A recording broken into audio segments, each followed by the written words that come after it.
Þessi maður heitir Paul Zuchowski og hljómsveitarstjóri frá Ameríku. Uppi sú kenning að hann sé einn af fáum mönnum sem getur haft á Íslendingum sæmilegan aga.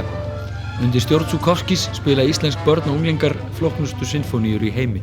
Á 18. öld kom hingað danski byggingameistarinn Sabinski. Honum hafði verið falið að byggja dómkirkju norður á Hólum í Hjaltadal. En Sabinski þessum, honum gekk ekki að vel að stjórna Íslendingum og Paul okkar Zuchowski. Í skýrslu til yfirvalda í Danmörku kvartar Sabinski sáran undan heimtufrekju Íslendinga. Þeir heimti kost og að auki 2 mörk á dag. Kosturinn sé brauð, smjör, fiskur, tóbak, náttúrulega brennivín og þar að auki skór eins og þeir þykist þurfa. Sabinski fyllist örvæntingu yfir þessum agalausa íslenska líf. Hann segir: mér ómögulegt að halda áfram með mönnum sem hafa svona lítið verksvit og eru auk þess svo furðulegir að þeir snerti ekki á nokkrum sköpuðum hlut fyrr en þeir eru búnir að láta sig þykka vettlinga. Þeir eru svifaseinir og latir og hafi maður ekki sífellt auga með þeim, setjast þeir eða leggjast. Og að endingu setur hann fram þessa hugsun, líklega hvorki fyrstur né síðastur manna. Þannig reyna þeir að þolinmæðina því þeir tala eins og þeir væru konungbornir og láta ekki reka sig til eins eða neins. Þetta hugsaði Sabinski byggingameistari sem sagt árið 1757. Og nú spyrjum við, hefur hið íslenska konungakyn eitthvað breyst að marki? Erum við ennþá hreint alveg með afbrigðum agalaus þjóð? Íslendingar, já, þeir eru algjörlega agalaus þjóð. Ég var staddur út í Skandinavíu í sumar og þá var ég að tala þar við sænska konu sem hafði komið hingað í heimsókn. Og hún sagði við mig allt í einu upp úr þurru, hún sagði: eru Íslendingar bóheimar? Og ég sagði við konuna: hvernig getur þú spurt svona? Hún sagði: já, mér sýnist það á öllu hátterni á Íslandi og það hvernig þið hagið ykkur yfir höfuð. Jú, við höfum agaleys á mörgum sviðum. Við höfum agaleys í fiskveiðistefnunni og afveiðum flesta fiskistofna. Nú allir þekkja agaleysið í fjárfestingu, bæði hjá fyrirtækjum og einstaklingum sem leiðir til óvenju margra gjaldþrota. Og það jú erfitt að fá Íslendinga til að fara eftir settum reglum. Þetta gildir á vinnustöðum og í skólum og í umferðinni. En jú, kannski fyrst og fremst karla frekar en konur. Það ein stétt mann á Íslandi sem býr við harðan aga og það eru sjómenn. Borð í íslensku skipi harður agi, ekki borðalagður og fyrirsettur í reglugerð, heldur kemur á sjálfu sér því að allir eiga lífsitt undir því að menn leggi þennan aga á sig þrátt fyrir allt. Og það svolítið þversögn í þessu því að sjómenn eru náttúrulega leið mestu einstaklingshyggjumenn með þjóðinni en enga síður beygja sig undir þennan harða aga af nauðsyn.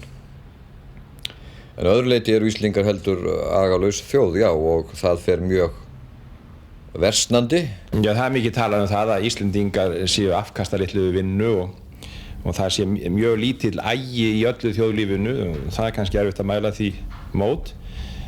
En ég held að þetta sé nú kannski ekki bara Íslendingar sem hér átt við, heldur sé þetta svona almennt alla Norður-Evrópu að það hefur svona slaknað þessi mikið á aganum undanfarna áratugi.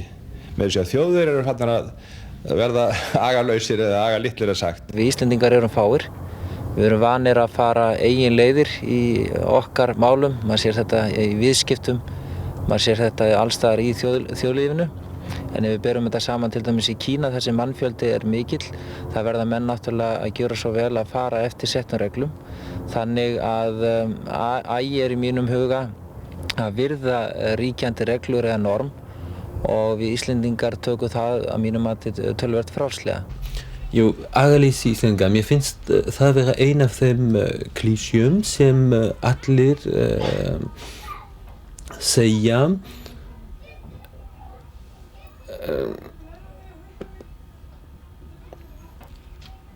harma, stynjandi en fagna í raun og veru innan í sér. Og þegar allir það sammála, það þýðir það kannski að í raun og veru fiskur undir steini og agaleysi kannski miklu minna en maður heldur. Ég held nefnilega að Íslendingar séu mjög öguð þjóð. Svo merkilegt með þessar hetjur okkar að þær gerðu það sem þeim datt í hug og virtu lög svona rétt eins og það passaði þeim og jafnvel sagnaði persónu eins og Njáll sem að þóttu nú manna bestur að hann hagræddi lögunum og breytti þeim ef að hann þurfti til dæmis að efla völd sinnar ættar, hann skýrtist ekkert við það. Nú og hitt sem að hefur fylgt okkur það hvað það var kallað það, arfur þrælslundarinnar sem að ég myndi tengja við nýlendutíman og nýlendu kúuna sem við byggum við. Því það sem að gerist þegar að maður verður þræll að hann getur varpað framsræðlar ábyrgð yfir á húsbóndan, það að segja eigandan, og getur lifað svona lífi algjörlega í skjóli húsbóndans.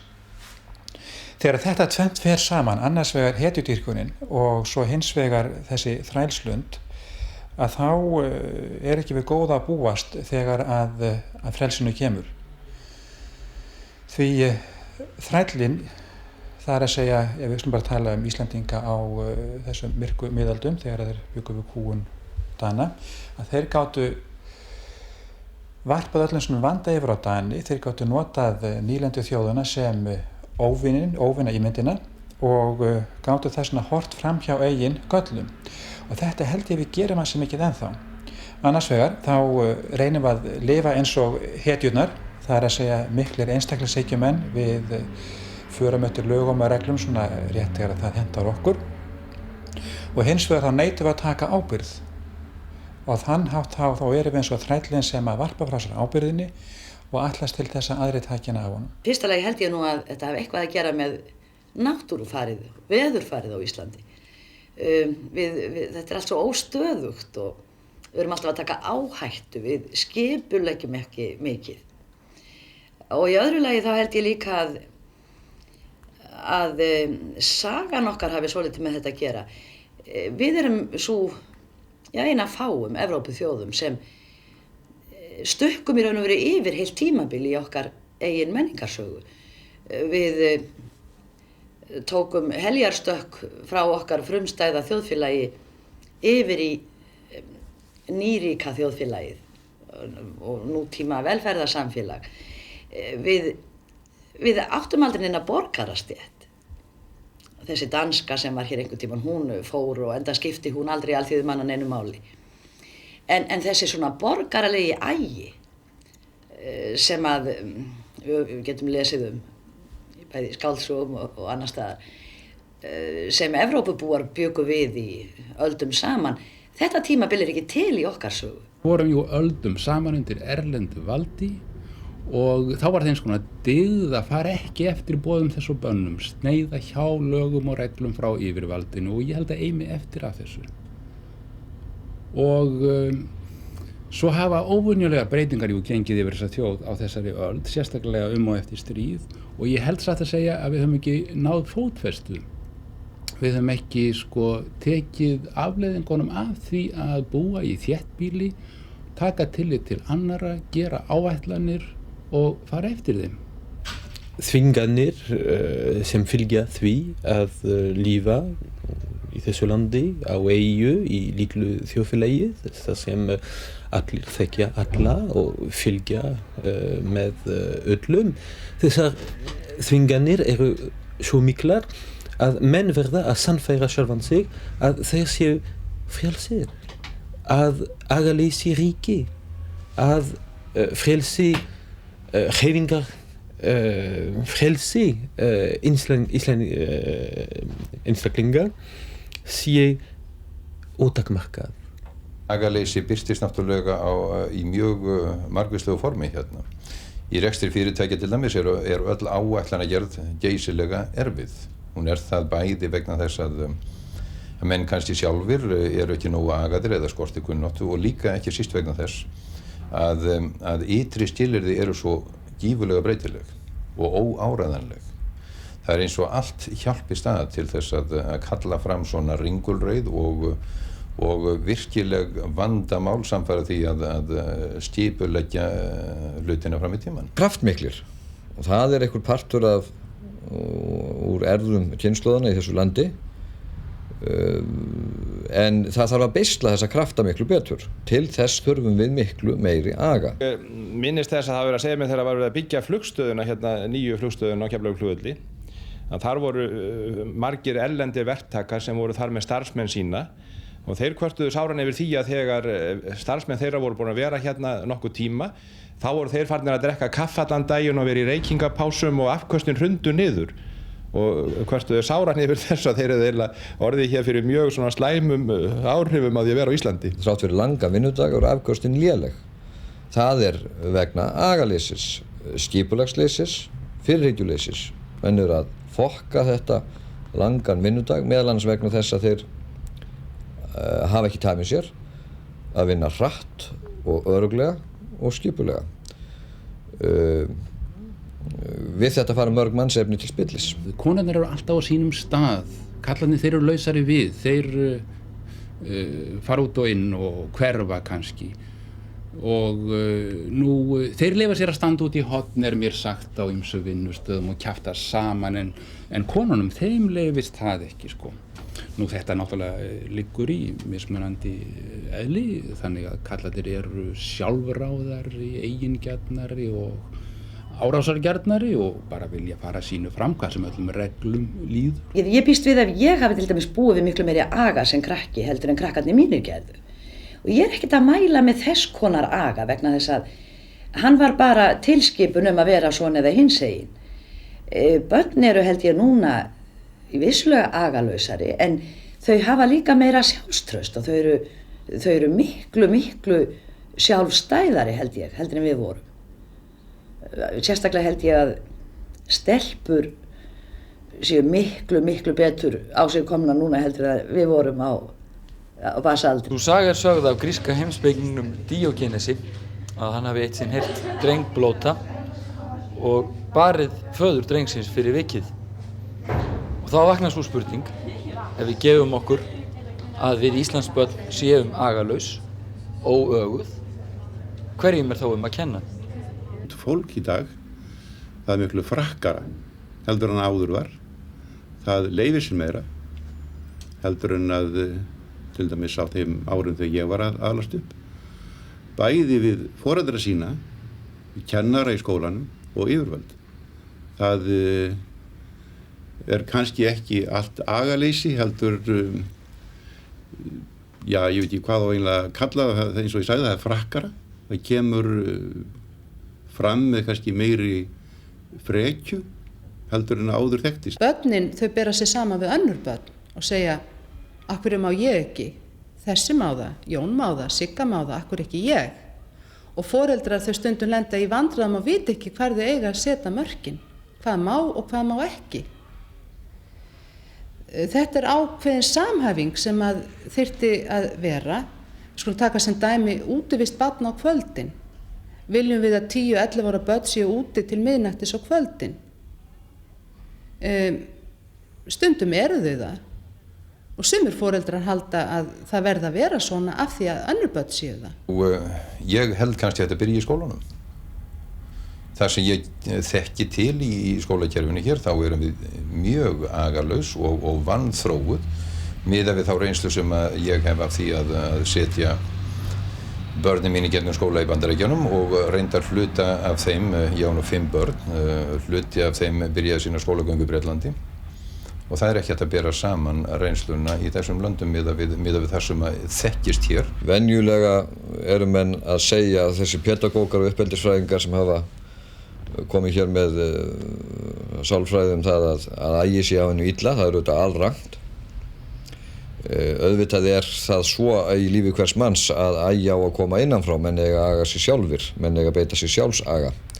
En á mótunarskeiði þurfa unglingar ekki síst í þjóðfélagi þar sem að hinn ytri ægi lítill, þeir þurfa mjög á því að halda að hafa stranga handleiðslu á þessu mótunarskeiði. Og það eru mjög margir sem hafa farið flatt á því, að úr því að skólinn býður ekki upp á aga og leyfir slúgs og sinnuleysi og uppbyggðarsluhátt og dólgshátt að þá spillist skólatíminn og fólk venst á venjur og siði á þessu mótunarskeiði sem að koma þeim illa alla tíð. Það þarf líka að vera tími til þess að ræða af hverju og hvernig. Við getum hugsað okkur dæmi, til dæmis skólavöllurinn, skólalóðin. Oft verða ýmis átök á skólavelli og þá þarf að taka það til umræðu ef eitthvað kemur upp á. Það er ekki nóg að reyna að finna sökudólgin og segja hann að fara heim. Það þarf að takast á við vandamálið. Og ég get hugsað með dæmi sem hefur komið fyrir hér hjá mér og okkur, að það var að reyna að finna reglur sem að væru sanngjarnar í sambandi við fótboltavöllin á skólalóðinni. Það vill oft vera þannig að þeir sem eru duglegir í fótbolta og miklir áhugamennum fótbolta, þeim finnist að þeir hafi rétt á að hafa fótboltavöllin og ýta hinum í burtu. Og það er þá sanngirnismál hvort að það eigi að dæma notkun á fótboltavelli. Og þá getur komið upp, já, hverjir eiga að dæma það? Eru það bara þeir sem spila fótbolta? Nei, það geta aðrir haft skoðun á því líka jafnvel þó þau spila ekki fótbolta. Og að láta reyna á það að finna sameiginlega reglu sem að getur dugað. Það er sanngirnismál og krakkar eru mjög næm á það. Ég held að við myndum græða á því að það væri til dæmis í skólunum meiri agi og menn þyrftu, eða börn þyrftu á þeim aldrei að hlýða strangari reglum í uppvextinum, bæði á heimilunum og í skólanum. Og það hafa sagt mér menn sem að hafa alist upp við herskildu að hæfilegur agi eins og þar ætti að vera hafi orðið þeim öllum til góðs, að þó að sé ekki nú bara læra að umgangast aðra á tilhlýðilegan hátt með tilhlýðilegri virðingu og ég vil hafa nú sumir gengið svo langt að þar fyrst hafi menn lært að ganga húsnæði eins og að gera og þrífa sjálfa sig og tala við fólk og koma fram eins og ætla sér til. Það er partur af allri umræðu aga að með flestum öðrum þjóðum og reyndar öllum ríkjum sem bera nafni sjálfstætt ríki er til einhvers konar hermennsku hefð.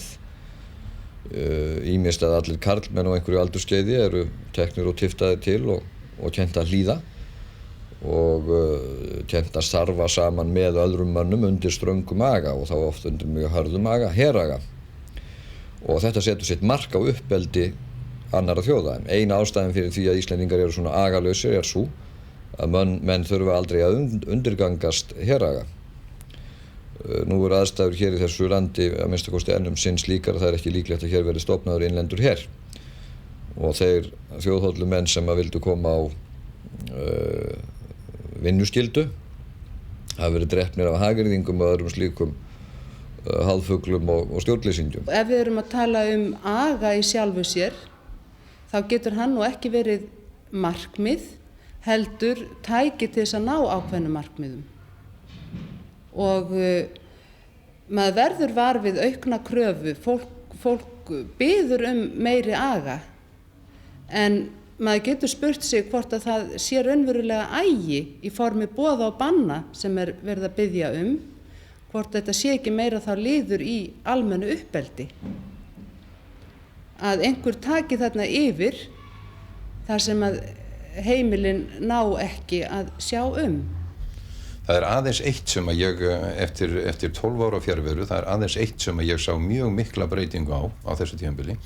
Og það er hvað Íslendingar eru orðnir miklu stundvísari heldur en voru. Á Íslandi til að mynda man ég eftir því að ég átti tíma hjá lögfræðingi daginn og klukkan 9 á morgni og ég kom 1 mínútu yfir 9 og hafði mikið samviskubit enda búin að vera 6 ár í Vestur-Þýskalandi og vanir sem sagt því lífsmönstrið það er.